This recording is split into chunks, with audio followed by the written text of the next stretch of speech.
ओम नमः शिवाय, जय महाकाल। आप सबको पता है कि सावन का बहुत ही पवित्र महीना चल रहा है और आ गया है सावन के अधिक मास की पूर्णिमा तिथि, जो कि इस पर्व को बहुत विशेष और बहुत खास बनाती है ना।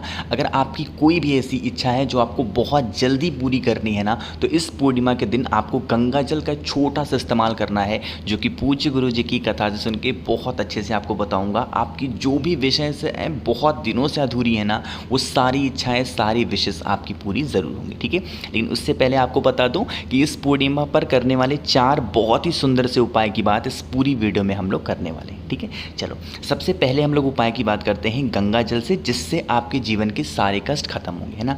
स्क्रीन पर आपको दिख रहा होगा गंगा जल। इसी तरीके से गंगा जल आप सभी के घरों में अवेलेबल होगा ज़रूर, है ना।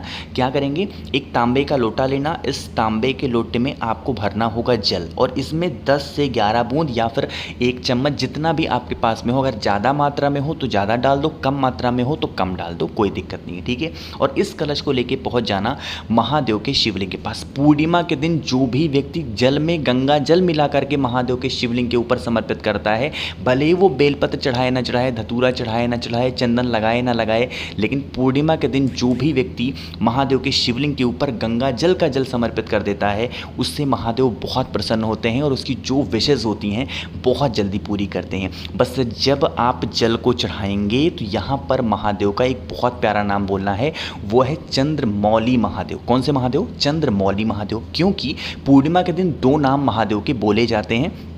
एक नाम है चंद्रमौली महादेव और दूसरा है चंद्रेश्वर महादेव। दोनों में से कोई भी नाम लेकर के वो गंगा जल का जल महादेव के शिवलिंग के ऊपर समर्पित करना। जल यहाँ से गिरेगा, दाहिने हाथ में लेके दोनों आंखों पे लगा लेना, आपके जीवन के सारे कष्ट खत्म हो जाएंगे।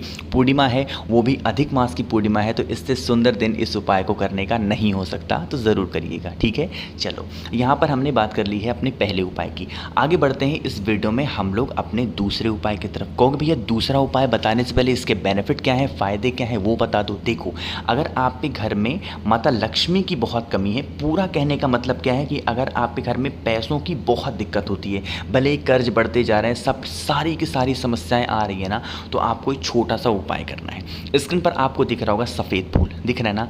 आपको इसी तरीके से लेने होंगे सफ़ेद फूल। सफ़ेद फूल जब भी मैं बताऊँ तो ध्यान रखा करें, कोई दिक्कत नहीं है, जो भी सफ़ेद फूल घर के आसपास हो, मात्र एक सफ़ेद फूल ले लेना, है ना। उसके बाद आपको लेना होगा एक तांबे का लोटा, और इस तांबे के लोटे में जल भर लेना अपने घर से, है ना। एक चीज़ का और ध्यान रखेंगे, जब मैं सफ़ेद फूल का नाम लेता हूँ तो एक नाम मेरे दिमाग में अक्सर गूंज जाता है, और वो नाम है केतकी का फूल।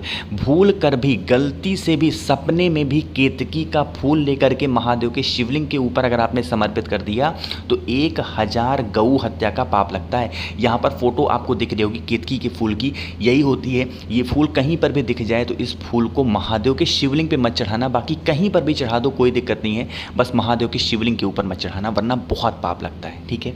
बस ये थोड़ा समझाना था मुझे।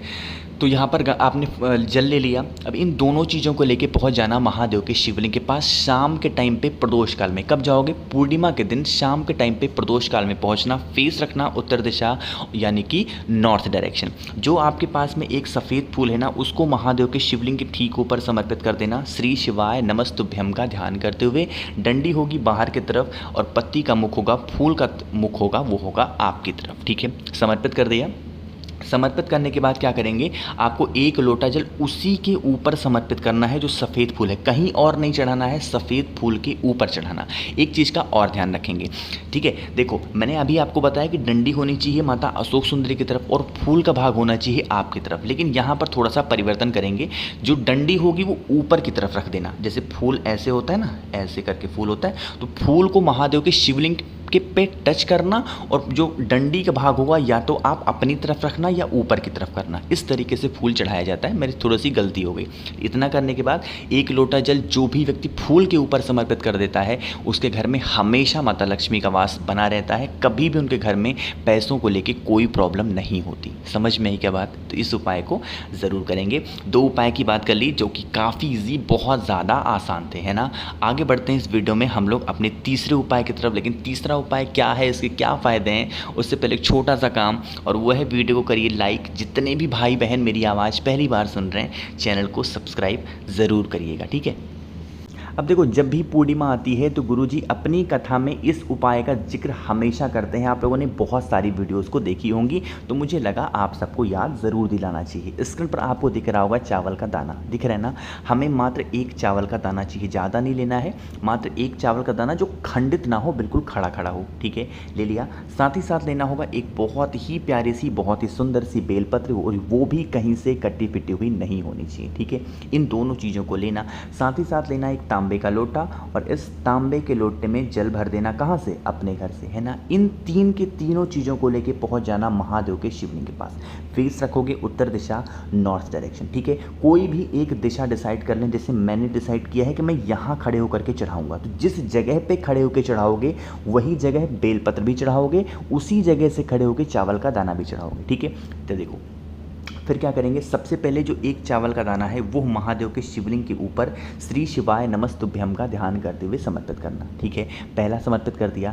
अब क्या करेंगे, उसी चावल के दाने के ऊपर जिस जगह से चावल के दाने को खड़े होकर के समर्पित किया है, उसी जगह पे खड़े होकर के उस एक बेलपत्र को भी आपको उसी चावल के दाने के ऊपर समर्पित करना होगा, चंद्रेश्वर महादेव का नाम लेके, या फिर चंद्रमौली महादेव। नाम याद रखना, कौन से महादेव, चंद्रेश्वर महादेव या फिर चंद्रमौली महादेव का नाम लेके वो एक बेलपत्र चावल के दाने के ठीक ऊपर समर्पित करना, ठीक है। डंडी रखना बाहर की तरफ, पत्ती का मुख होगा वो होगा आपकी तरफ, ठीक है। समर्पित हो गया। उसके बाद जो एक लोटा जल आप अपने घर से लेके आए हैं, अपनी मनोकामना कहते हुए, जिस भी वजह से बहुत दिनों से परेशान हो, आपकी विश पूरी नहीं हो रही है, आपकी इच्छा अधूरी रह जा रही है, उस कामना से एक लोटा शुद्ध जल तांबे के लोटे से उसी बेलपत्र के ऊपर बिल्कुल स्लो मोशन में धीरे धीरे अपनी कामना कहते हुए श्री शिवाय नमस्तुभ्यम का ध्यान करते हुए समर्पित करना। जो जल होगा बहता हुआ जलाधारी से नीचे गिरेगा। इस जल को अपने दाहिने हाथ में लेना और ले करके आप अपने दोनों आंखों पे लगा लेना। आपकी जो भी विशेष होंगी, जो भी इच्छाएं होंगी, महादेव बहुत जल्दी पूरी करेंगे, ठीक है। समझ में आई क्या बात मेरी। तो इस उपाय को ज़रूर करेंगे। 3 उपाय की बात हो गई है। आगे बढ़ते हैं इस वीडियो में हम लोग अपने चौथे उपाय की तरफ। चौथा उपाय भी पूर्णिमा का बहुत विशेष और बहुत खास उपाय है, ठीक है। इन कैसे करना है, उससे पहले एक छोटा सा रिक्वेस्ट है आप सभी से कि मैं इस टाइम पे आ गया हूँ फेसबुक पे भी। तो आप लोग में से जिस किसी को भी मुझसे फ़ोन पे बातें करनी है, मैसेज पे बातें करनी है, तो आप मुझे फेसबुक फॉलो कर सकते हैं, द नेचुरल प्लैनेट 108, ठीक है। चलो अब सबसे पहले बताते हैं इस चौथे उपाय का बेनिफिट क्या है, फ़ायदा क्या है। इसका एक फ़ायदा बहुत बड़ा है, वो है परिवार को खुश करने का, ठीक है। खुश करने का क्या मतलब है कि आज के टाइम पे बहुत सारे ऐसे घर देखे गए हैं जिनके घर में हर छोटी बातों को लेके ना आपस में लोग लड़ते रहते हैं। चाहे हस्बैंड वाइफ की बात करते हैं, भाई बहन की बात करते हैं, माता पिता की बात करें, यानी कि घर में हमेशा खटपट मची रहती है। एक दिन शांत रहेगा तो 3 दिन लड़ाई होगी, 3 दिन शांत रहेगा 10 दिन लड़ाई होगी, ऐसा सिचुएशन होता है ना। आप क्या करेंगे, पूर्णिमा के दिन इस तरीके से खीर बनाएंगे, ठीक है। क्या करेंगे, ऐसे खीर बनाएंगे। आप सभी के घर में कहीं पर भी भगवान सत्यनारायण की कोई फोटो, मूर्ति, प्रतिमा या फिर भगवान विष्णु की कोई फोटो, मूर्ति, प्रतिमा हो, उनके सामने ले जा करके आपको इस खीर का भोग लगाना है, ठीक है। खीर का भोग लगा दिया, हाथ जोड़ करके उनसे विनती कर लेना कि हमारे पूरे परिवार को एकत्रित कर दें, जिससे हमारा परिवार हमेशा एकता में रहे, कभी भी हम लोग के बीच में लड़ाइयाँ ना हो, कभी हम लोग के घर में क्लेश ना हो। इस तरीके से कामना करके खीर का भोग लगाना, ठीक है। जब आप कामना करें तो खीर को वहाँ पे छोड़ करके वापस नहीं आना है, खीर को वहीं पे रखा रहने दें। जब कामना आपकी, मतलब जब आप अपनी कामना कह चुके, इस खीर को उठाएं, ठीक है। जितना भी खीर आपने बनाया है, एक एक चम्मच या फिर एक एक कटोरी, ज़्यादा मात्रा में बनाया तो एक एक कटोरी बना करके और पूरे परिवार में जितने भी सदस्य वर्तमान समय में रहते हैं उनको खिला देना। आप यकीन नहीं मानेंगे, इस पूर्णिमा के दिन खिलाओगे, अगली पूर्णिमा तक आपको खुद फर्क नज़र आ जाएगा। ये बात गुरुजी ने कई बार अपनी कथा में बताई है।